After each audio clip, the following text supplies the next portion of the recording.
Hello everyone, welcome back to my channel. For those of you who don't know me, my name's Chelsea and I make videos about Disney, sustainability, travel, veganism and vlogs as well.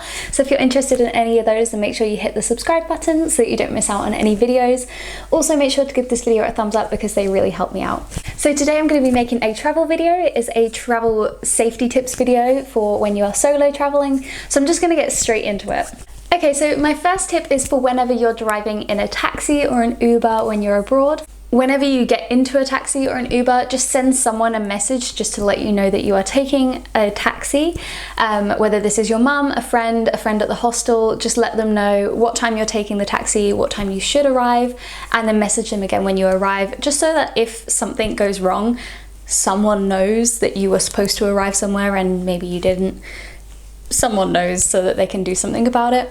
When you're in the taxi, if you find it a little bit awkward talking to the taxi driver, just pretend to call someone. But also, if you do this, then you could pretend to call someone who you're meeting at a location. So you could just ring like a friend or someone, or even just pretend to phone someone and just be like, hey, yeah, I just got in the taxi. I should be there in about 15 minutes. I'll see you soon.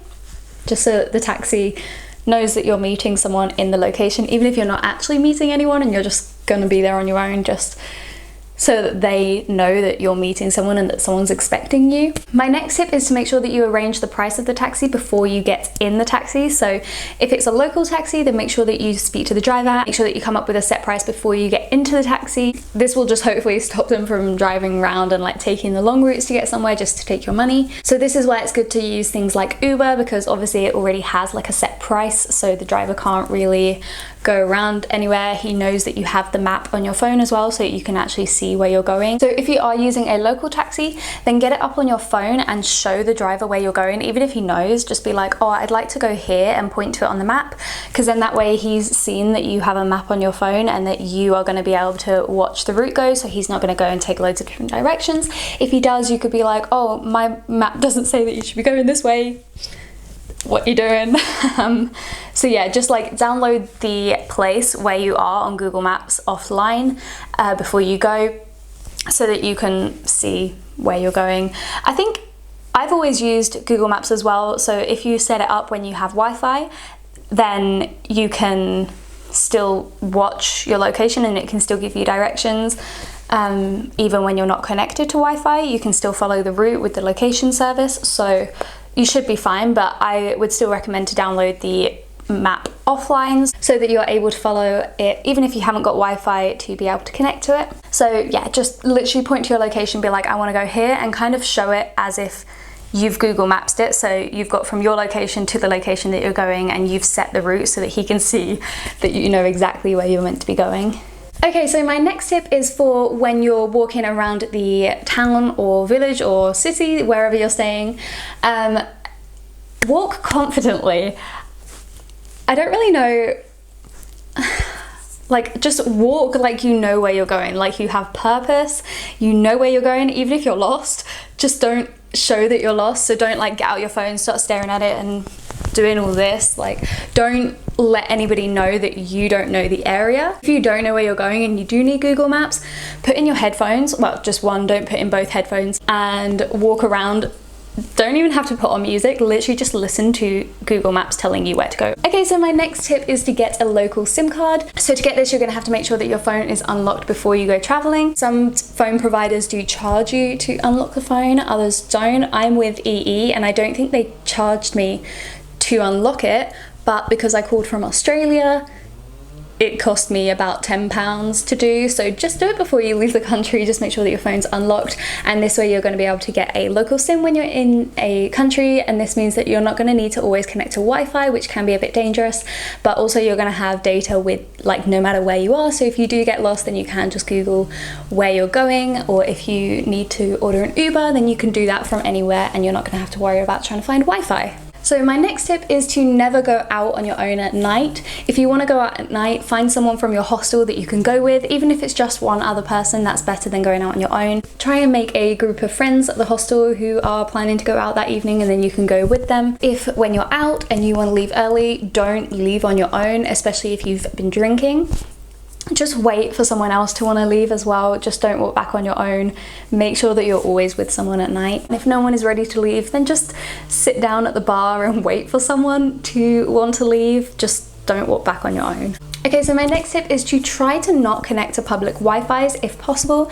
And if you do connect to a public Wi-Fi, don't look at any personal information, because if you log on to things, then that could give like a hacker access to that as well. So if you're like logging onto your bank through a public Wi-Fi, then that gives a hacker potential details to your bank account. So yeah, if you do have to, then try to be as quick as possible and try to just not look at any personal information. The best way to avoid hackers is to get a VPN. I haven't actually had one myself, so I don't know what is good to recommend. Okay, so my next tip is to have a little bit of the local currency before you travel to the country. So just go to your local post office and just convert about £50 into whatever the currency is that you're going to. So if I was going to Mexico, I would have about £50 worth of Mexican pesos before I go, just so that when I arrive in the country, I have money for a taxi or anything else that I might need, just in case there's no card machine in the airport. And if the taxis or anything don't take card, then I have a way to get to my hotel or hostel. I also recommend getting either a post office card or a Monzo. Both of these I have used and I love. The post office card you can just get from your local post office in the UK. I don't know about anywhere else in the world if they do a similar thing. But in the UK at least, you get a little post office card and an app on your phone which you can upload money onto it from. The only issue with this that I found is that you can't take money off of a certain currency once you've put it on. So you kind of have to just upload a little bit at a time and make sure you spend it all. But it's really good because it's got so many different currencies and you can use it almost anywhere in the world, and I have never had a problem with it. I really love it, so definitely recommend getting a post office card, or if not, then you can get a Monzo.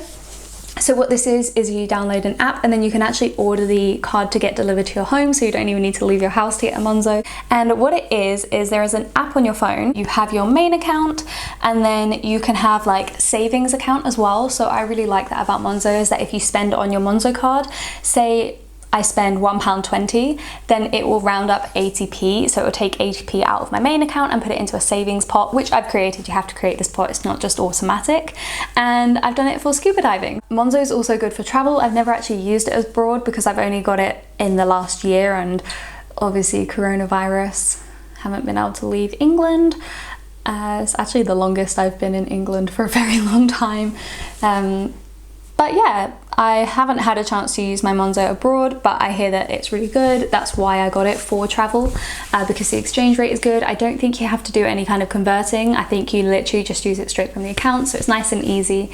You do have to upload money onto your Monzo, but what I do like is that it has your account. So if you go into it, it'll tell you like your sort code and your account number, the bank address, I didn't know that, and your BIC number. And then you can also see your PIN card and card number. Ooh, I just froze it. You can freeze it and then it comes up with a thing saying defrost. So once you've clicked the freeze button, so if you've lost your card, you can literally just go onto the app and freeze it, and then you can just defrost it whenever you need. And then you can also just add money onto it. There's another button there for that. What I also like about Monzo is that when you open the app, it requires your phone password or your Face ID. And then what I also recommend getting is, oh wow, the lighting has suddenly changed and I look like a ghost. The sun has come out in England. What is this? And another thing that I recommend is downloading an app called Curve Card. I'll link it in the description as well. So if you sign up using my link in the description, then you'll get £5 literally just given to you for free just for signing up. But also you get sent a card in the post. Yeah, so what a curve card is you're able to just put all of your bank cards on one card. So you have an app and it has access to all of your cards. It's sort of like Apple Pay, but in a real card version. So it's pretty handy to take traveling, because then you can sort of lock away your other cards in your locker or leave them at home. Completely up to you. I think I would probably still take at least one card just in case, but I would always keep it locked away in my locker, and then I would just take the curve card out and about with me. So I think that's really good, and it doesn't cost anything to get the curve card. It's completely free. You literally get paid £5 if you use my link to sign up, which is pretty cool. Yeah, you can put your curve card and your Monzo on Apple Pay as well, so you can have it on your phone. You can also have the real card version. Two things that I highly recommend for traveling, because as I say, if someone steals your Curve card, yes, it has all of your bank cards on it, but you can literally just lock it from your app and it's only got access to one card. So if someone does take it, they're only going to be spending from one card, and then you can just lock the card. So okay, so my next tip is for your travel day. So if you do get out cash before you go into a country, so even if it is only £50 worth, or if you've got £200 worth or £1,000 worth, however much you are taking in cash, just make sure that you split it between all of your bags, so that if for some reason a bag goes missing or someone steals it, then you have 2/3 of your money still, or half of your money depending on how many bags you're taking. Because if you're taking a checked luggage, a hand luggage and a personal item, then you can split it between 3 bags. So yeah, just split your money around your bags, lock it up. Obviously if you're putting it in your suitcase, make sure that there is a padlock on it. Okay, so my tip for booking hotels and Airbnbs is to read the reviews. I used to be someone who never really read reviews, and I would just look at the pictures. I'll be like, oh yeah, that place looks nice, I'll go there. And honestly, I never really had any issues, so I haven't exactly learnt my lesson. But just more recently, I've become a huge fan of reading reviews, and I'm really glad that I do now, because it saved me from booking some really dodgy places. Or at least if you're not purposely booking a nice place, you know what you're getting yourself in for, you know what to expect. Make sure you bring padlocks to go on the lockers. I recommend the ones that are like wiry, because then they'll fit in pretty much any locker. Whereas if you get the ones that are like a thick bar, like just a set bar that goes over, then some of them might be too small or it might be too thick for the locker. So I definitely recommend the ones that have like a wiry top. I'll link some in the description on Amazon that you can get, that I've got, that I find are really good for lockers. I mean, in the past I used to travel with a big padlock and a small padlock, so that hopefully I could fit it on the locker. But I just find that these wiry ones, they're so, what's the word, universal. If you can't fit your whole bag in your locker, then just lock away your valuables. So if you're bringing like your laptop, your camera, your phone, just lock it all away at night, obviously unless you're charging your phone. If you can charge it into the locker, that would be brilliant. But you know, like, so if you have a portable charger, then you can charge it in the locker, that's even better. But if you don't have a portable charger, then just keep your phone like close to you while you're sleeping, but or charge it in the day when you're awake, or in the morning when you're getting ready. But yeah, just lock anything that is valuable away while you're not in the room or at night. And then my final tip is to keep anything that's valuable hidden away while you're walking around. So if you like to vlog, then unless it's like a safe place or you're with a big group of people, then I wouldn't recommend vlogging like while you're just walking around the city. If you're in a touristy location, then it's probably absolutely fine, because everyone will have their cameras out. But if you're sort of just like on your own in a street and there's just like some random locals coming past, I wouldn't recommend getting anything valuable out. Keep your phone away, keep your camera away, keep everything sort of hidden so that you can't even see it. So I recommend getting a bum bag. And then that way you can keep all of your personal items on your front. I don't recommend backpacks. If you do have a backpack, then get one with the like hidden pocket that sort of presses against your back, and then anything valuable could go in that pocket, so that if you're on a bus or a train, people can't just like unzip the outer pocket of your bag and take stuff out of it. If they do, then what they're going to find, like hand sanitizer, lip balms. That's all I put in the outer pocket of my bag, so I'm not exactly going to miss it if it gets taken. So yeah, just make sure that anything valuable is tucked away, and make sure that it's not just in the first zip that's open in your bag. So yeah, that is it for this video. I hope you enjoyed it. I hope that these travel tips were helpful for you and that they help you to stay safe while you're traveling. Make sure you give this video a thumbs up and leave down in the comments anything that I have missed that can keep you safe while solo traveling. I definitely do have some other tips, which I'm going to save for another video, because otherwise this is just going to be a really long video. So if you did enjoy this, give it a thumbs up and I can always make another one in the future. So yeah, I hope you enjoyed it. Thank you so much for watching, and I'll see you in my next video. Bye everyone.